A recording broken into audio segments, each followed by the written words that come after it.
여러분 안녕하십니까. 여수 MBC 뉴스투데이입니다. 고흥 녹동항의 복수 항운노조 설립을 놓고 논란이 뜨겁습니다. 기존 노조는 생존권을, 신설 노조는 영업권을 주장하며 대립하고 있는데 해운 회사도 연관돼 있어 그 속내가 복잡합니다. 고흥 항운노조 조합원들이 땡볕 아래에서 삭발 농성을 벌입니다. 최근 설립된 또 다른 항운노조에 하역 작업을 할 수 있는 권한, 이른바 노무 공급권을 인정해서는 안 된다는 항의성 시위입니다.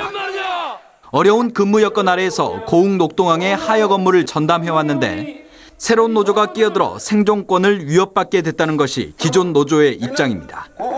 좁은 부두에서 연약한 환경 속에서 작업하는데 두 개의 노조가 있으면 생존권에 대한 위험성을 많이 느끼고 있습니다.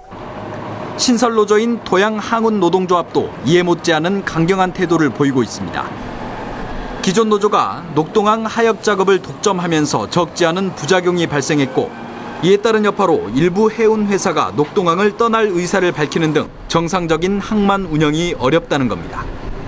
만에 하나 조합계약에 허가가 안 나온다고 한다면 행정소송이라도 이렇게 해서 기존 조합의 권리를 보장하는 것이 옳은지 새로운 노조를 인정하는 것이 옳은지는 더 따져봐야겠지만 노조 신설의 이면에 복잡한 이해관계가 얽혀 있다는 것은 분명해 보입니다.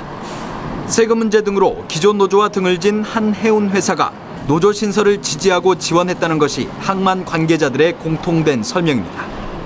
서로가 갈등이 이루어져서 계획을 지키지 못하고 노조 문제가 해결이 되면은 그런 것들은 원활하게 일을 할 수 있습니다. 신설 노조의 노무 공급권을 인정할지 여부가 이르면 다음 주쯤 결정될 예정인 가운데 노동당국이 이번 사태에 대해 어떤 결론을 낼지 주목됩니다. MBC 뉴스 문형철입니다. 광양과 고흥에 이어 여수에서도 전라남도의 대표적인 교통복지 사업인 100원 택시가 내년쯤 운행될 전망입니다. 여수시는 최근 버스 종료소가 1km 이상 떨어진 농어촌 마을을 조사한 결과 율천면 송도마을 등 11곳으로 집계됐다며 전라남도에 100원 택시 운행을 신청할 계획이라고 밝혔습니다. 여수시는 전라남도에 사업비가 반영되고 올 하반기 자체 조례가 개정되면 내년 상반기부터는 100원 택시 운행이 가능할 것으로 보고 있습니다. 100원 택시는 버스가 다니지 않는 교통 오지마을 주민들에게 100원의 택시 요금을 부과하고 나머지는 각 시군과 전라남도가 택시 회사에 보전해주는 제도입니다. 여수 순천 광양 상공회의소가 여수 경도를 복합 리조트 대상지로 선정해줄 것을 정부에 요청했습니다. 여수와 순천, 광양 등 전남 동부권 상위 3곳은 청원서를 통해 전국에 16개 외국인 카지노가 운영 중이지만 호남 지역에만 유일하게 카지노가 없다며 다른 지역보다 높은 경쟁력을 가진 여수 경도를 복합 리조트 대상지에 포함해야 한다고 밝혔습니다. 이와 관련해 여수 상공회의소 박용하 회장은 여수 세계박람회장 사후 활용에 대한 정부 차원의 노력을 복합 리조트 지정을 통해 보여줘야 할 것이라고 설명했습니다. 한편 문화체육관광부는 이달 말 복합 리조트 제안서 평가를 통해 대상 지역을 선정하고 오는 12월 사업자를 결정합니다. 여수시가 원도심 지역을 4개 권역으로 나누어 개발합니다. 여수시는 원도심 10개 동 가운데 중앙동과 충무동 등을 중앙권역으로 묶어 역사와 문화, 예술을 가미하고 동문동과 한려동은 엑스포 사후 활용을 연계한 경제 기반형 도심으로 개발합니다. 여기에 대교동과 국동, 월호동을 연계해 낙후된 항만 지역을 활성화시키고 만덕동에 대해서는 마을 자립 기반 사업으로 도시 재생에 나설 계획입니다. 여수시는 오는 9월 용역 결과가 나오는 대로 세부적인 도시 재생안을 만든 뒤 원도심 활성화에 나설 방침입니다. 광양만권 미래형 소재산업 육성이 탄력을 받고 있습니다. 광양 세풍산단에 기능성 화학소재 클러스터를 구축하는 사업이 정부의 예비 타당성 조사 통과로 본 궤도에 오르게 됐습니다. 전승우 기자입니다. 전기, 전자, 자동차, 2차 전지 등의 제품 생산에 필요한 특수 기능을 가진 화학소재. 이를 연구 개발하는 광양만권 기능성 화학소재 클러스터 구축 사업이 정부의 예비 타당성 조사를 통과했습니다. 이에 따라 광양만권이 정밀 화학소재 핵심 권역으로 발돋움하는 발판을 마련하게 됐습니다. 광양만권이 기존 범용 화학소재 중심지에서 고부가가치 기능성 화학소재 클러스터로 전환할 수 있게 되어서 지역 경제 활성화와 세풍산단 개발이 더욱 탄력을 받게 되었습니다. 내년에 착공되는 기능성 화학 소재 클러스터는 광양 세풍산단 4,250제곱미터에 조성됩니다. 사업비는 기반 구축 393억 원과 연구 개발 202억 원 등 모두 602억 원이 투입됩니다. 사업화 핵심 분야는 전자 정보 소재와 에너지 환경 소재, 염료 화학 소재 등 4개 전략 제품에 대한 기술 개발입니다. 또 연구 생산 과정에서 제기되는 기업 애로 해결과 핵심 기술 실증화 지원 등 지원 서비스도 제공하게 됩니다. 기능성 화학 소재 클러스터가 구축되면 국가와 지역의 경제적 파급 효과가 클 것으로 예상됩니다. 향후 우리 지역 내에 약 7만 3천여 명의 고용 증대 효과가 예상되고요. 무엇보다도 저부가치 범용소재 위주 저부가치 석유화학 산업 구조를 고부가치 산업 체제로 개편하는 데 핵심적인 역할을 수행할 것으로 예상하고 있습니다. 현 정부의 대선 공약인 광양만권 기능성 화학소재 클러스터 구축 사업. 화학과 철강 위주의 광양만권 산업 구조를 고부가가치의 소재 산업으로 고도화시키는 새로운 전환점이 되고 있습니다. MBC 뉴스 전승우입니다. 포스코 광양제철소가 지속적인 헌혈로 사회공헌 활동을 펼쳐온 공로를 인정받아 보건복지부로부터 기관 표창을 받았습니다. 포스코 광양제철소는 매월 셋째 주 목요일 포스코 패밀리 사랑나눔 헌혈 행사를 진행하고 있으며 지난 17년 동안 헌혈에 참여한 임직원들만 연인원 2만여 명에 이르고 있습니다. 순천시가 이달부터 관내 홀몸 어르신 50명에게 사랑의 반찬 배달을 실시합니다.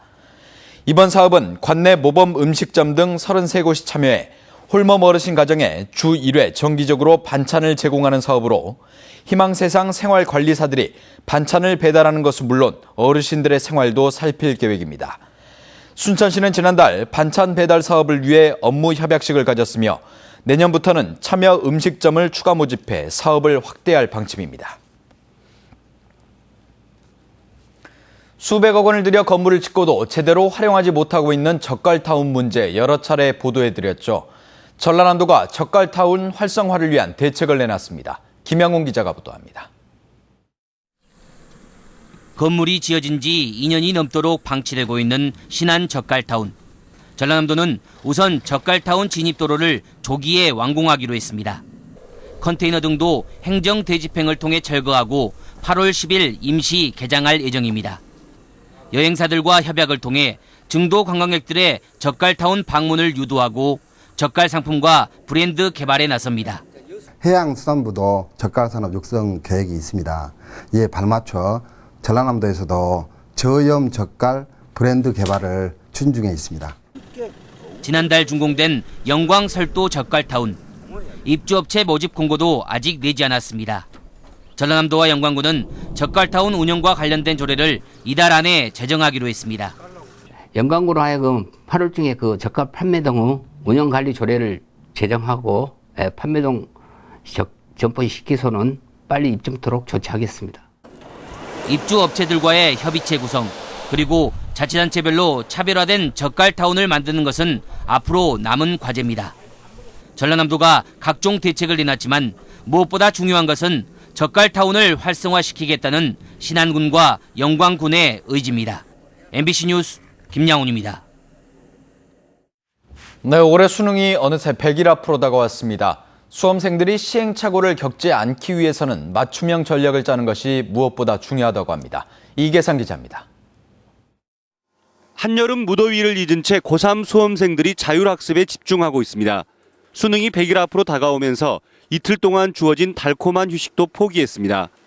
네, 제가 미래에 뭐가 될지 생각하고 하니까 더 힘이 나는 것 같아요. 재수를 하지 않고 반드시 한 방에 하겠다.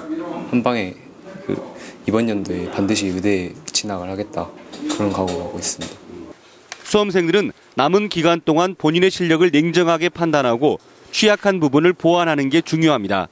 특히 대입 전형에 필요한 내신 성적과 생활기록부 등이 마감되는 시점에서 대학과 학과를 정하고 그에 맞는 전략을 짜는 일이 시급해졌습니다. 대학 입시 전형의 70% 가까이가 수시 모집으로 전환된 상황에서 학생별 맞춤 입시 전략이 더욱 중요해졌습니다. 교사와 학생과 학부모가 서로 협력하지 않으면 최적의 조건을 찾기 참 어려운 것이 현실 입시입니다. 광주시 교육청은 오는 11일부터 나흘 동안 진학 진로 지원단을 꾸려서 수시 전형 대비 집중 상담을 실시합니다. 또한 올해 상반기에 진행된 대학별 입시 설명회를 교육청 홈페이지에서 동영상으로 다시 볼 수 있도록 했습니다. 교육청에서 만든 이 자료가 사설학원 데이터보다 훨씬 신빙성 있고 객관적입니다. 입시 전문가들은 맞춤형 입시 전략을 세운 뒤에는 나름의 학습법에 따라서 컨디션 조절을 잘 해야 한다고 강조했습니다. MBC 뉴스 이계상입니다. 이낙연 전남지사가 여수세계 박람회장 사후 활용에 대한 공약을 지키지 않고 있다는 비판이 제기됐습니다.